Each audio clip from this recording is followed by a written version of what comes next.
Hey everyone, welcome to the channel. Glad you're here today. And today I'm going to show you how to polish a flat slab by hand. Yeah. I find a stone and take it home and polish it and hope it shines, and also there's a chicken.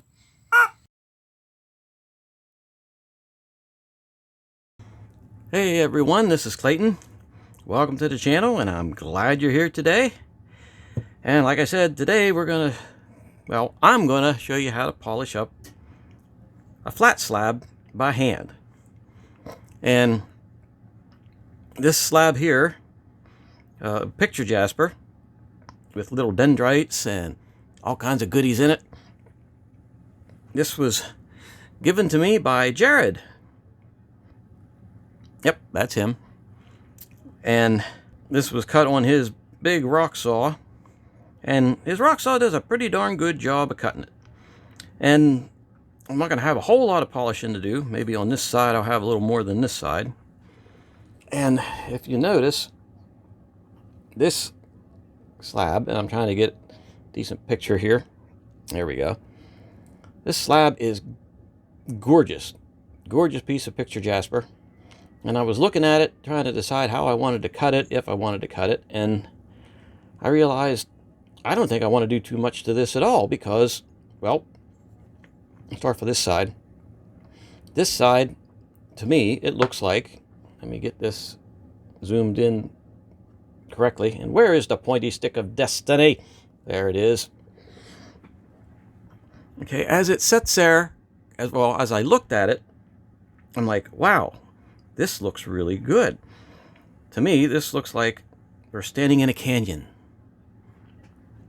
And here's the wall of the canyon as you're looking out. And here's some structure. And outside here is the desert and some dunes. And you got the sky with some clouds. And all these little dendrites look like cacti growing up in around the canyon walls. And I'm like, I don't think I want to do anything at all to that. And I flipped it over. And what we got is, well, we're looking out the other end of the canyon. And we got the same thing. We got the walls of the canyon and the desert and the dunes on that side and a little streaky cloud. And we still have more cacti dendrites all over the place and up here around the edge. And, you know, the more I looked at this, the more I thought, I don't want to do a darn thing to it. That is just too nice, exactly the way it is. It's a two-sided photo. And I'm like, I'm going to leave that just the way it is. And I'm going to polish it just the way it is. So, what we're going to do is we're going to polish this by hand. Thanks, Jared. I love this piece. And like I said, it's pretty darn smooth, because his saw does a pretty fabulous job. This side's the only side that has a little bit of gnarliness going on. You can see the swoop of the saw blade here and here. And I thought, well, maybe I could take and trim these edges down. And the more I thought about it, I'm like, nope. I'm just going to drop it. No, what I'm going to do is I'm going to polish it just as it is and see if I can put some sort of display to hold it, you know, sort of like that. Because I like the natural shape and I like the way it looks. And, well, that's what we're going to do. So, as smooth as this is, I don't think we're going to have to go really rough or go with some really rough sandpaper to start with. Maybe on this side because, you know, somewhat of a divot over here. So what we need, wait till I get what we need.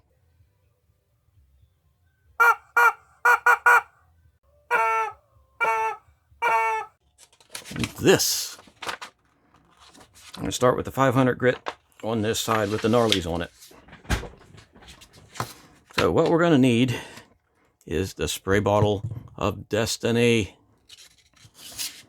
And polishing a slab like this is pretty straightforward. I mean, we just need a flat surface, and I got this silicone mat here. And that's pretty much going to be our flat surface to start with. So, as you can see, it's not going to be that difficult. We may have, oh, look at that. Look how pretty that looks. We may have a lot to do on this side because of that gnarly. And because it's flat, and I have this flat surface, even though it is slightly cushioned, but it's not really cushioned, not like the foam would be. I'm not going to have to get a flatter surface, because this is pretty much the flatness I need. And it's basically just going to be what I'm doing right now. Maybe going like in a figure 8 and swirling it around, keeping it nice and wet. And it is going to take a little bit to get down past that. There's the blue wipey rag. There we go. Why is that sticking up like that? Huh. Have to put the blue unwipey rag. And let's dry it off a little bit. Okay, there's a pretty good divot there. And that's going to take a bit of grinding to get down to that.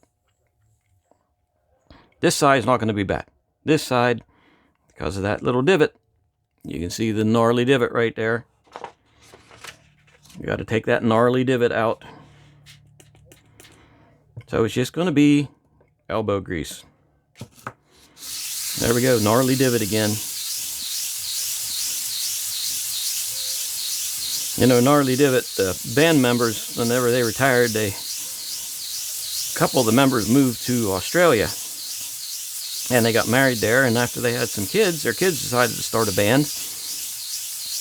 And actually, they started a grunge band in the 90s, and they called that Freeze-Dried Dingoes.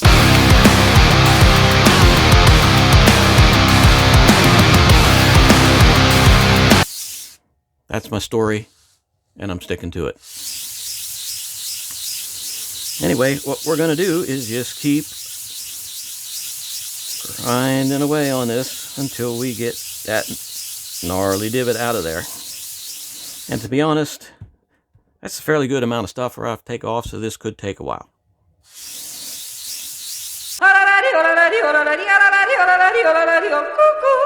Hey! As you can see, I'm back, and as you can see, the sandpaper isn't there anymore. And there's a good reason for that. Well, you see, as some of you may know, I have nerve damage and arthritis in my fingers. More nerve damage than anything. And as I was doing this, you know, for quite some time, for you, it was like one silly cutscene with a squawking chicken in it. But for me, it was about, probably a good half an hour until I realized, oh my God, my fingers are starting to go numb. And they went pretty bad from me holding on to it like this and doing it like that. And long story short, it is 2 weeks later, because it took me that long for my fingers to stop screaming profanities at my person for what I was doing to them. So we're going to have a slight change of plan. And I will continue to say, well, I will say that if you were to continue to sand like that, you would get this stone flat, or whatever one you were doing. As you can see, even here now, it was pretty good what little bit I got of it. But, yeah, I was like unable to use my fingers for like close a week, and that was not a good thing. So I set up the hand. Ooh, gotta put that squirt bottle of destiny on this side. That up, so I can go like this, and we are going to finish this flat lapping with this. Now, okay, you've seen this. This is my hand crank flat lap. And I was going to adjust. This is the one I actually didn't adjust any. I started making another one that was going to fit on this table better. But this is the old one, and I just moved this over on the board and had to prop it up a little bit with another board to put it onto the table so that the hand crank that you can't see, it's right out of shot there, will turn. Now if I just shortened up this hand crank that you can't see, I wouldn't have to put it up on here, but you know what I'm talking about. Okay, so we're going to finish off this with this. And spray. Okay, put this up against it, and there we go. Exciting, isn't it? Actually, it is, because that is not bad. I mean, this is not going like 600 miles an hour. It doesn't need to. Anything you need to do is every so often stop and make sure that it's nice and wet. So I'm sanding away, and you can hear that it's not very loud. I'm going to stand up a little bit. You know, it's not loud. Oop! That's what happens. I can't hold on to stuff. You know, it's not very loud, but you are getting, you know, some good grinding on here.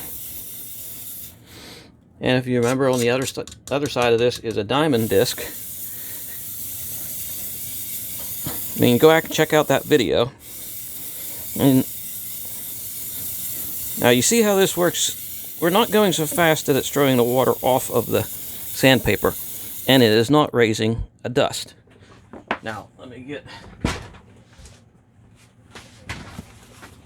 I actually got some paper towels in here this time. So that was just a little bit of work on there. And as you can see, we're actually getting, we're getting pretty good. You see here, see these couple gnarlies?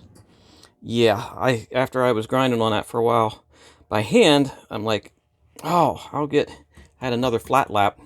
I'm like, I'll get that out, see how that works, because I knew it was about 500 grit. And it's like, we'll see if we can take some of those gnarlies off there quicker with the flat lap. And the edge of the flat lap was higher than the middle, and I make 3 or 4 passes, and well, it gouged it. So I'm gonna have to, you know, work on that a little bit. Okay, ooh, man, that does hurt my fingers still. So this is how this flat lap works. With that sandpaper, that's not too bad. Okay, now if this was an 8-inch one, I'd have, of course, more surface area to go on.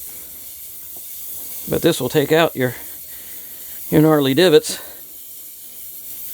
or your freeze-dried dingoes, whatever. And if you can see along the edge here, we're getting like some brown slurry coming up, which means that it's grinding away fairly nicely. Okay, and that is, actually that's coming along pretty good. Yes, I'm pleased with that. Okay. So we shall, or I shall keep on a grinding and a grinding on here. And it's more of a polishing and a polishing. And I will be back. Well, I won't go in. I'm not going to be back. I'm still going to be here, but I'm just going to cut to where we're further, okay? So you don't have to just stand here and watch the flappity, flappity, flappity, flappity, grindy, grindy, grindy, grindy. Okay, don't go away. Okay, I'm still grinding away, polishing away, I'm sorry. And I flipped it over to the other side. And maybe you can see how some of this is, we got slurry coming up on the edge of that. And I wanted to hit that other side just a little bit before this sandpaper might have been worn out. So I'm going to give this a quick once more over. You can see there's a gap in there. So I may have trouble getting that. Or I can bring it out to the edge and try and just polish up the entire thing instead of trying to get it a perfectly flat. Okay, let's see here. Get the wipey of wipiness and dry of dryness. Let's see what we got. Yeah, that's coming along nicely. Like I said, that side wasn't too bad. You can see some. If I can get, yeah, you can see some saw. Bleh. Still see some saw marks in there. But let's hit that with some Wawa, and I will continue to do the thing on it. Like I was saying, the sandpaper is very quiet. If you were doing this on a flat lap, it would not be as quiet, but it wouldn't be real loud either. I mean, it's not going to be horribly loud. Yeah, since this system actually works fairly well, I may just use it to do the video on doing a cabochon this way. But other than just spinning and spinning and spinning with your other hand, this system is not bad at all.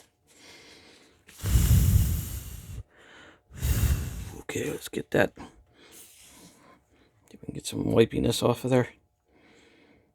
Okay, yep, that's coming along.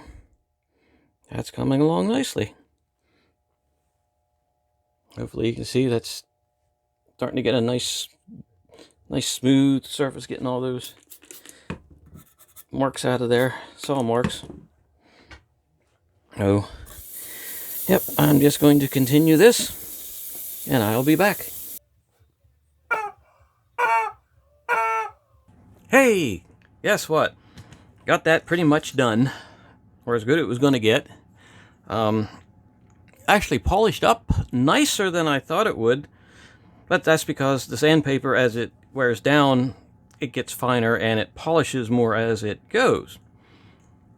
So I still got one or two of these little gnarlies in here from where I messed up with that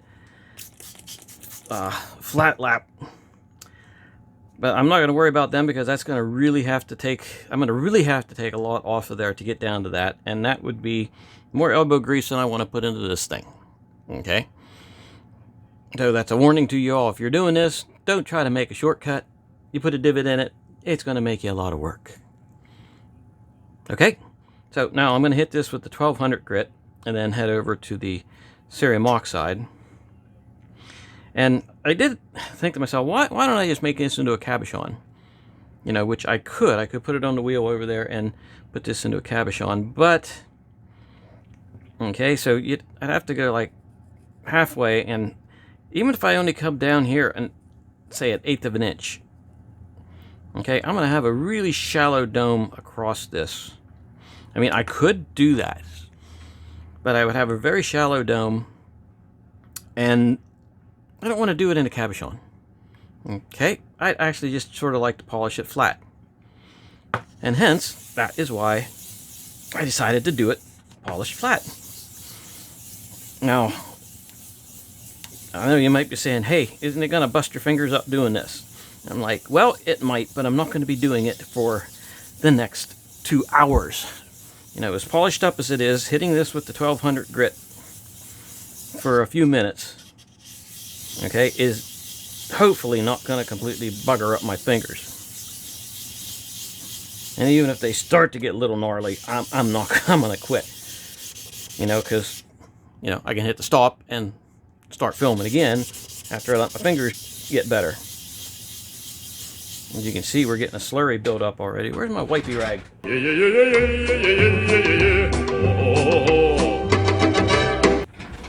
There's my wipey cloth, I should say. Okay, yep. Oh, yeah, that's polishing it up nice. I'll hit that just a little bit more on this side, and then we'll go to side number 2. Okay, that's about all my fingers could stand. Well, about half of what my fingers could stand, so I still have the other side to do. So yeah, that's actually looking pretty good. So I'm going to start on this nutter side. Maybe a little bit more schmutz on there. The spray bottle of destiny. Now it's really annoying when your fingers are messed up like that. Now, hey, you think that's bad? Here's some personal information that you might be interested in, which I don't know why you would be, but I'll blab it anyway. I went to the arthritis doctor about having arthritis, and they said, you might have a little arthritis in your feet, because my big toes really, really hurt. And they took like 115 x-rays of everything, and they're like, no, you don't have, maybe a little bit of wear and tear arthritis in your feet. I'm going to release you to your family doctor. I thought, oh, well, okay, my pain must not be that important, or not important, but it just might be in my head. So it's about 2 years later, I was talking to my family doctor, and I'm like, hey, my toes really hurt. And she's like, have you been to a podiatrist? I'm like, nope. So I went to a podiatrist. I'm in the office, and they took a couple in-house x-rays of my feet, and the doctor came in and goes, your toes really hurt you, do they? I said, yeah, tremendously so. And she said, are you able to walk okay? I'm like, well, more or less. I said, they just hurt a lot. And she goes, well, you have no cartilage left in your big toes. And I'm like, what do you mean? She goes, here's the x-rays. And she pulled up the x-rays, and there is none, zero, zilch, nada, zip.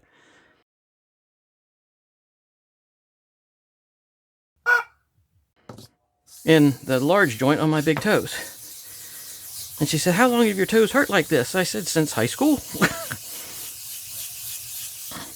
So, cut a long story short, I am absolutely bone on bone with my big toes. And she was she couldn't quite believe it. She's like, I don't even know how you're walking. It's like, you could get surgery for this right now, where you just fuse the toes together, or joints together. And it's like, that doesn't really sound too appealing, to be honest.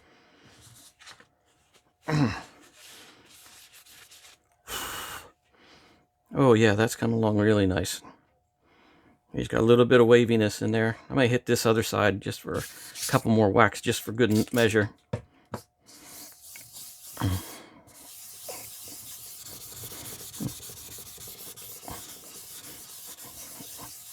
So I said, well, she's like wiggling my toe and says, does that hurt? I'm like, a little bit, it just feels uncomfortable. And she said, you should be screaming by now. That's bone on bone grinding. I said, well, I do a lot of martial arts. Would that be helping? She goes, yes, it would. You just keep getting that limber, and you're basically, with the martial arts, you're keeping it from, becoming fused together. And she goes, I don't understand it, but that does help sometimes. And I'm like, okay, great. So trust me, when I say I do martial arts, I am not jumping through walls and doing these crazy spin, jump up in the air kicks. I'm an instructor. I sort of just like point and say, change your feet. But I do keep the feet and limbs nice and limber. But since I said that, ouch, happened with my feet, I'm just wondering if something like that is not happening with my fingers too. Whenever the one doctor couldn't find it on like 18 x-rays, but the other doctor found it on 4 in-house x-rays. Okay, yeah, look at that. That's nice. That is turning out really nice. And this side, got all the gunk on it. See if we can get all the gunk off in it. Yes, that's looking really nice too. Okay, so I guess next thing to do is like clean this gobbledygook up here. I shall take this over on the cerium oxide wheel and see if I can not have it fly off into my face. So I will clean this mess up, polish that up, and I'll be back. So don't go away. Okay. I am back from the polishing wheel. And yeah, it's turning into one of those things. Okay, so let's take a look at this side. Okay, as you can see, it didn't turn out too bad. It's got somewhat of a good polish on it. There's some scratches in there. And that one big gnarly from the gnarly gouge I put in there from the trying to do it on the flat lap, and a couple over here that I couldn't get out. Now, overall, that one didn't polish up too bad. Actually, it's supposed to be this way. Duh, I'm looking at the back side of the canyon, looking out. And the blue pointy stick of destiny will help. You know, canyon wall, dunes out there, a little bit of cloud, cacti dendrite thingamadoodles. Maybe that's a antelope tail sticking up. And then we got this side, which is the other side of the canyon. And, oh, that's pretty much a big freaking failure as far as I'm concerned. You know, we've got some polish on there, but we have saw marks that I was not able to get out, and you can see them. Yeah, you can see, let me look down on here better. It actually polished up pretty good, but you still got these saw marks going across here like that. And there's some gnarlies up in here. Overall, though, it's polished up nicely, but not near what I was looking for. Now, this side's the better of the two. This side's almost serviceable, passable, except for those. And honestly, what I could do is, if you see that gnarly in there, I could get something, put a buff on a Dremel and polish that gnarly down in there. And possibly do the same on this side. Although those saw marks going across are kind of, yeah, I don't know. But when I make a video, if it goes completely off the freaking rails, that's what you're going to see. And this was definitely one that went off the rails every time I turned around. I mean, first wore my hands out, and then the machine, I had to adjust the machine, and then I took it over in that flat, and my buffing wheel. I would like to have done the cerium oxide polish by hand, but there's no way I could have done that with the way my hands are now. It just wouldn't have worked. I mean, if you want to do it by hand, all you need is a piece of felt. A piece of felt or a piece of leather. Put your water on it and your cerium oxide. And seriously, that's it. Leather works really well. A nice piece of leather or even a piece of felt. I prefer leather. Felt's easier to come by. That's how you would do it if you're doing it by hand. And I would not have been able to do it because my hands, actually my hand, this one hurts especially bad just from what little bit I did. As you can see, there actually it's sort of purplish in there. That's from whatever my ailments is. But when things go off the rails and don't work out, you see it. I mean, luckily I have most of the stuff I've done has been fairly good. I mean, I had stuff fall apart, break, and then we just fix it. But this one I couldn't quite fix the way I wanted to. And honestly, these saw marks here, they actually look like it's just got undercutting, but it's not. It's the saw marks going across there. Because the way that this polished up's like glass. Should have been how it is on this side too. But I think I'll think about what I can do. Maybe I should take one of these sides and try to caboose on it. Like this would be an ideal side to do that with. But overall, I will say, even though everything went wrong and didn't come out the way I wanted to, and it was a total mess, this stone is still a win. So if you like the video, and you like to see me aggravate myself, which usually happens quite a bit, you know, hit that button down there, subscribe to the channel, like it, and I shall be back with more videos. Hopefully, I don't know, if you like to see me messing up, I've gotten better at that. Not better at messing up, but better at not messing up. Stuff like this makes you think, yep, I've got to reassess things. And honestly, I need a different type of buffing wheel to do a flat-sided cab. Not flat-sided cab. There is no such thing as a flat-sided cab. What am I talking about? But anyway, thanks for spending some time with me, and have a good evening.